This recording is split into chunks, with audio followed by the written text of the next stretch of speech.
Hey, bom dia, boa tarde, boa noite para você que está aí. Hoje, eu e Michael Jackson vamos falar para você sobre um tema que é extremamente relevante para mim, para você e para todas e todos os sujeitos, principalmente no Brasil. A gente vai falar sobre a afrocentrização dos discursos, da maneira como a gente compreende a nossa própria realidade.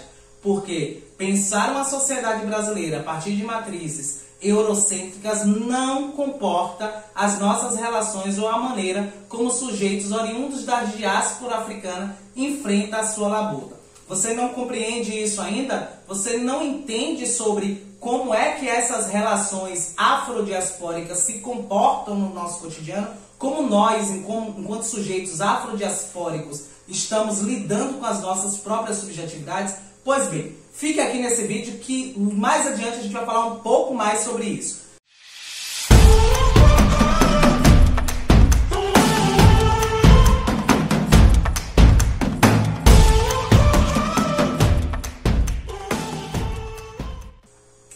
De antemão eu quero pedir para que você siga o canal, ative o sininho, deixe o seu like, porque assim você contribui para que eu e Michael Jackson continue trazendo as discussões que a gente tem trazido aqui, tanto no âmbito do ensino de História e Filosofia, quanto nesse bate-papo mais aprofundado em torno de questões que envolvem tanto a teoria quanto a nossa experiência. Então, eu conto com a ajuda de vocês, de antemão já agradeço. Não esquece, deixa o like, compartilha, ativa o sininho e assim você está ajudando o Prof. Alisson Nogueira a produzir mais conteúdo. Bem, galerinha, falar sobre as relações afrodiaspóricas me lembra de cara um teórico martiniquenho chamado Frantz Fanon. Frantz Fanon escreveu um livro chamado Peles Negras e Máscaras Brancas. Nesse texto, Frantz Fanon vai utilizar da teoria de Freud, onde fala sobre uma questão de neurose. Frantz Fanon ele era psiquiatra, então ele tem um envolvimento direto com a formação da mente de sujeitos afrodiaspóricos no pós-escravidão. Então, o que é que Frantz Fanon vai dizer? Ele disse que nas relações que os sujeitos desempenham, depois do processo de escravização, elas permanecem na forma de neuroses, na forma de um tipo de mentalidade que é antecipado em relação ao próprio acontecimento.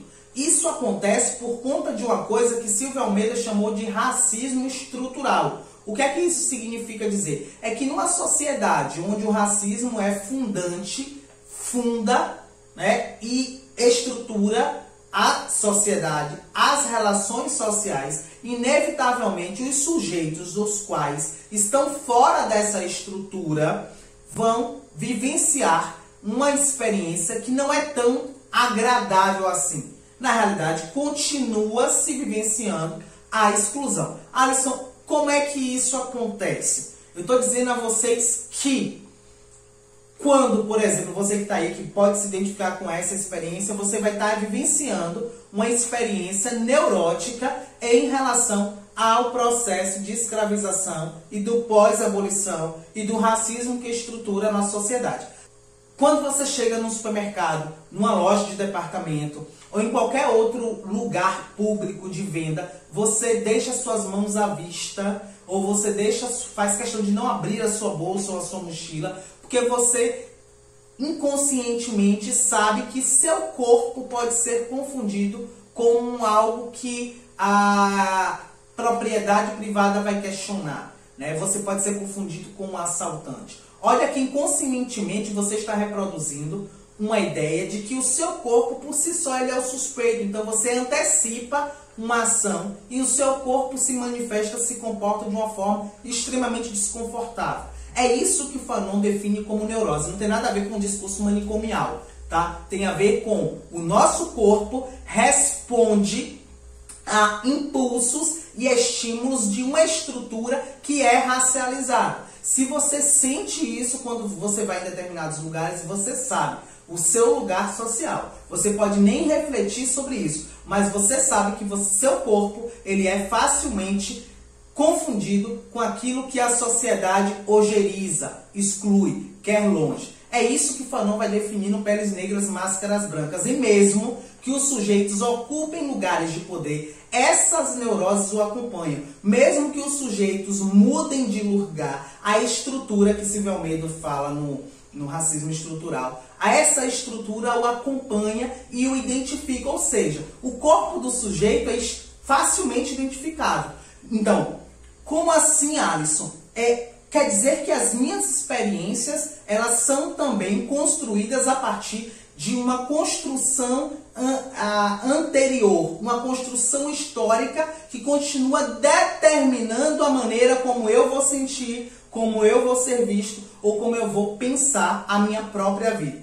Eu estou afirmando isso a partir das leituras do Pinguele Munanga, do Carlos Mu, do Franz Fanon, da Carla Cotirene, da Djamila Ribeiro, da Lélia Gonzalez e de tantas e tantos outras e outros que ao longo de nossa história construíram saber em torno das suas próprias experiências. Uma coisa interessante para pensar essa ideia, né, é a maneira como os sujeitos negros experimentam isso na sociedade em graus diferenciados, mas é uma coisa particular da população negra, é em pensar, por exemplo, a Carolina Maria de Jesus e a maneira como ele escreve suas experiências, né, como mulher negra. Então, ao ler Carolina Maria de Jesus, Quarto de Despejo, a gente consegue visualizar experiências que apenas corpos marcados pela colonização e mais precisamente por uma questão étnico-racial da colonização vivenciam até os dias de hoje. Por isso, há uma construção de identidade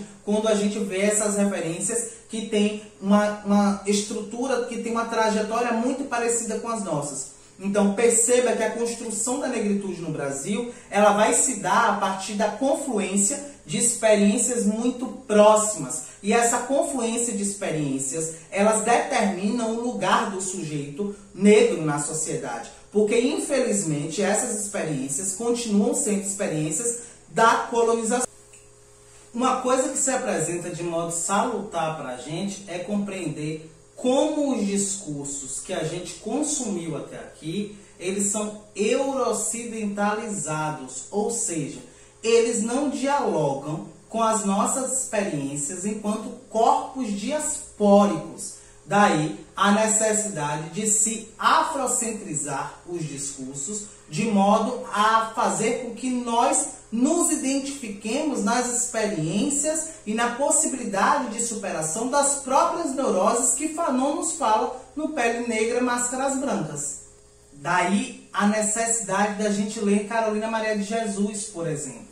É que no processo de identificação com a labuta do outro, a gente começa a perceber que as nossas neuroses, elas não são experimentadas de forma individual, mas elas são experimentadas de modo coletivo. No entanto, há uma seleção étnico-racial quando a gente fala dessas experimentações. Não é toda a nação que experimenta. São corpos específicos identificados de cara pela colonização presente nos discursos, nas instituições e na maneira como a nossa sociedade está estruturada.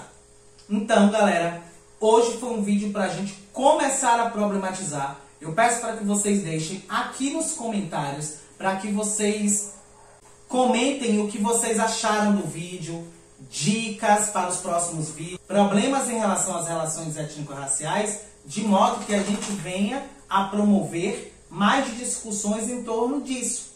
Então é isso, eu agradeço mais uma vez a vocês, peço para que sigam, quem não seguiu ainda, ative o sininho, dê o like e comentem muito, tá bom? Até o próximo vídeo e um beijo!